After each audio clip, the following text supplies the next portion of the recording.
संसार क्या है पार्थ? मानव, दानव, पशु, पक्षी, जंतु, कीटक, मत्स्य, वृक्ष, ये सब कैसे बनते हैं? किन पदार्थों से इनका जन्म होता है? कैसे चलते हैं, कैसे जीते हैं? मृत्यु कैसे होती है इनकी?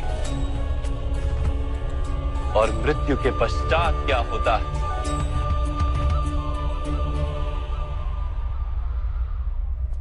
इस रहस्य का विचार करो। मनुष्य की देह मिट्टी से बनी है माधव। जल उसमें रक्त आदि बनकर प्रवाह करता है। अग्नि देह को तापमान देती है और देह में रिक्त स्थानों में आकाश प्रकट होता है। अर्थात धरती, वायु, जल, अग्नि और आकाश, इन पंच महाभूतों से ही शरीर का निर्माण हो। अर्थात महामहिम गुरु द्रोण पृथ्वी, जल, वायु, अग्नि और आकाश से अधिक कुछ भी नहीं। धर्म ज्ञानी भी पंच महाभूत का जोड़ है और अधर्मी भी। तो मोह किसका कर रहे हो पार्थ? मिट्टी का? परंतु माधव, इस मिट्टी के देह से ही तो मनुष्य एक दूसरे का परिचय पाते हैं। सारे संबंध इस मिट्टी के देह से ही तो होते हैं। नहीं पार्थ, यदि ये सत्य होता तो मृत्यु के पश्चात देह को नष्ट क्यों किया जाता है? वास्तव में ना मनुष्य का परिचय उसकी देह से है और ना ही संबंधों का आधार उसकी देह से। मनुष्य का स्वभाव, उसके बर्ताव और उसके कार्य उसका परिचय। तमस, रजस और सत्व, ये तीन गुण क्या है माधव? तमस का अर्थ होता है अंधकार। बिना अच्छे बुरे का विचार किए जीवन व्यतीत करने को तामसिक व्यवहार कहा जाता है। जैसे पशु पक्षी जीते हैं केवल अपनी शारीरिक इच्छाओं को पूर्ण करने के लिए। सत्व का अर्थ होता है ज्ञान का प्रकाश।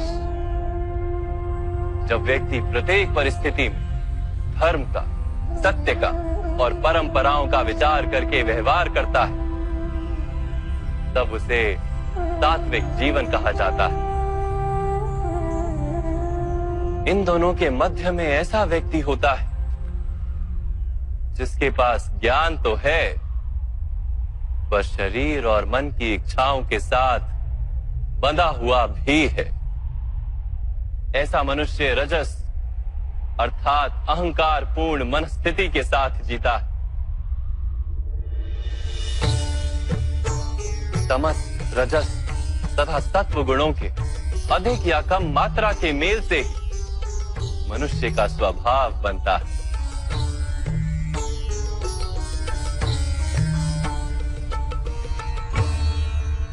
सामने देखो पार्थ, इन सब में तुम्हें कौन से गुण दिखाई देते हैं?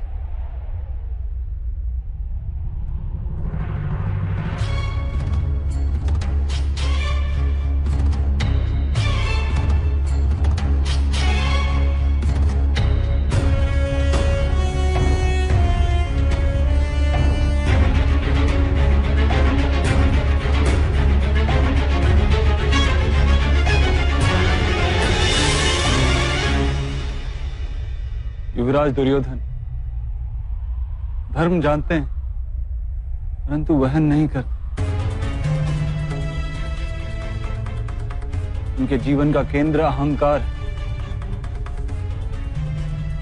अर्थात उनमें तमस कम है, रजस अधिक है और सत्व गुण पूर्णता नहीं।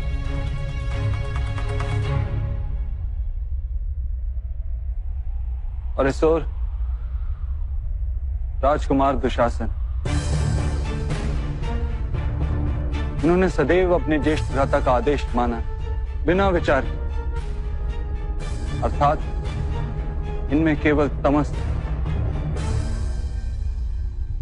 महामहिम को भी देखो पार्थ, सत्व के साथ तमस का मेल है। अहंकार नहीं है, किंतु पुरातन धर्म, पुरानी परंपराओं और प्रण के साथ बंधे। आवश्यकता होने पर भी अपना प्रण नहीं तोड़ सकते।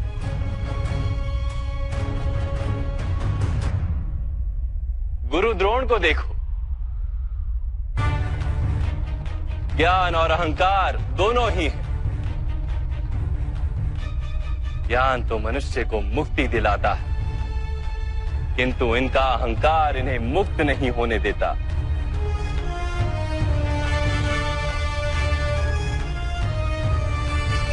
परंतु माधव,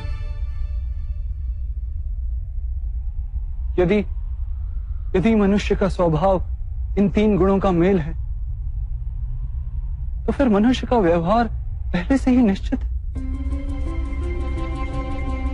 तो ये हिरण को खाएगा ही, और हिरण भी से भयभीत ही होगा। तो फिर धर्म की प्रशंसा क्यों? अपराध का दंड क्यों? उसका क्या तात्पर्य है?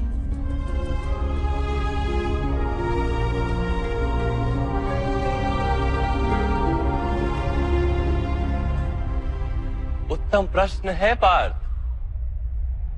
किंतु पहले मनुष्य क्या है ये तो जान लो।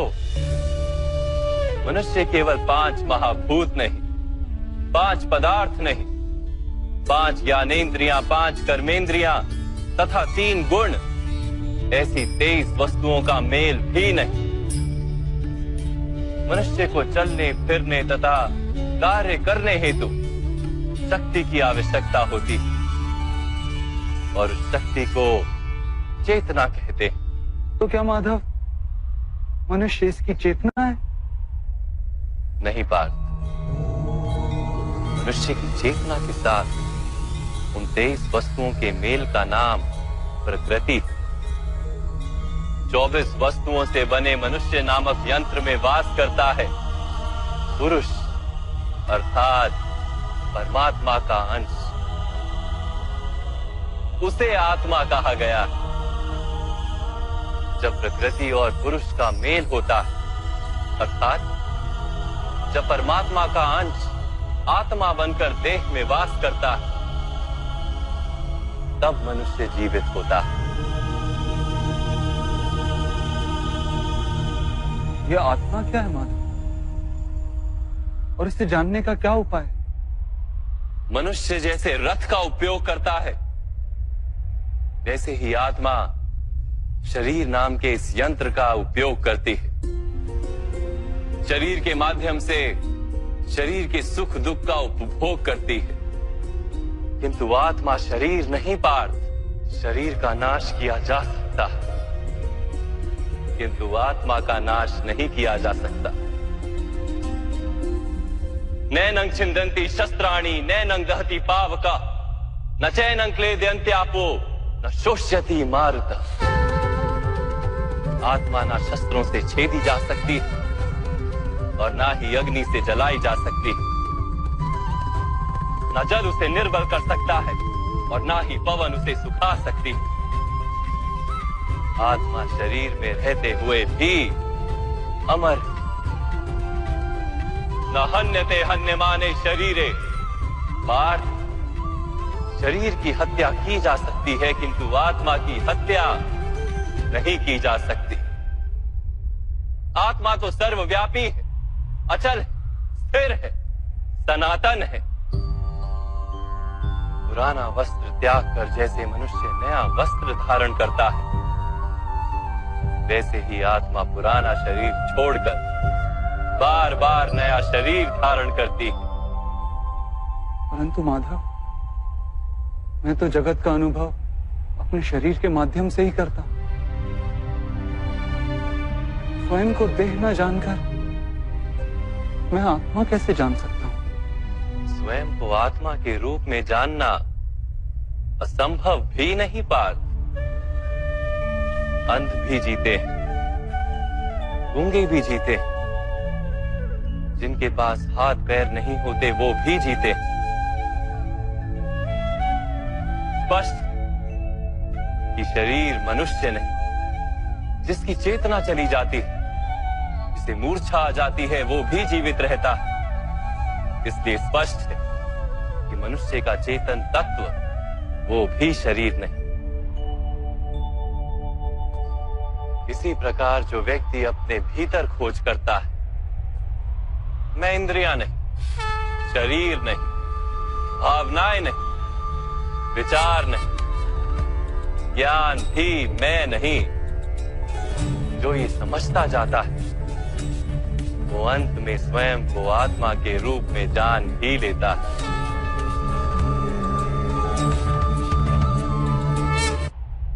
ये आत्मा का क्या कार्य है माधव?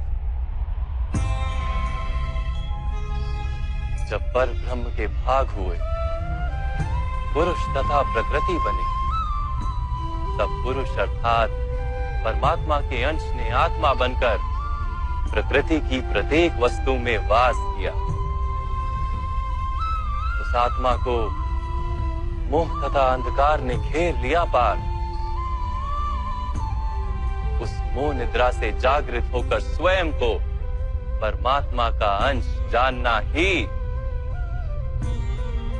आत्मा का कर्तव्य, उद्देश्य और जीवन कार्य। परंतु माधव, यदि हर आत्मा परमात्मा का अंश है, तो क्या उन्नति और अवगति स्वयं परमात्मा कर रहे? जिस प्रकार कीचड़ में पड़ा रत्न चमकता नहीं, वैसे ही प्रकृति के 24 पदार्थों से घिरी आत्मा को विस्मरण हो जाता है कि वो परमात्मा का अंश है। अधिकतर आत्माएं अपनी देह को ही सब कुछ मानती हैं, स्वयं देह से भिन्न है ये जान ही नहीं पाती।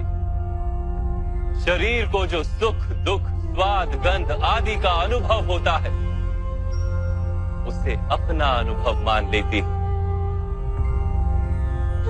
और बदलाव का प्रयास ही नहीं करती।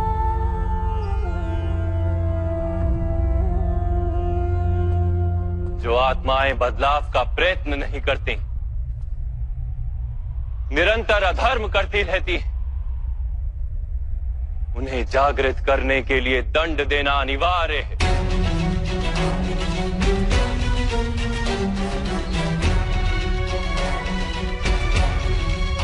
तुम भी ये जान लो पार्थ कि तुम शरीर नहीं, केवल एक आत्मा। इस रणभूमि में दिखाई देने वाला प्रत्येक योद्धा वो नहीं जो तुम उन्हें मानते हो। कुछ समय के लिए इन सब ने शरीर में वास किया, इनके शरीर मरेंगे, किंतु ये सब अमर, वो पुनः नया शरीर धारण करेंगे। जब तक स्वयं को शुद्धात्मा के रूप में जान नहीं लेंगे, जब तक अधर्म का त्याग करके धर्म में दृढ़ नहीं होंगे, तब तक ये जन्म लेते और मरते रहेंगे। यही ब्रह्म विद्या का प्रथम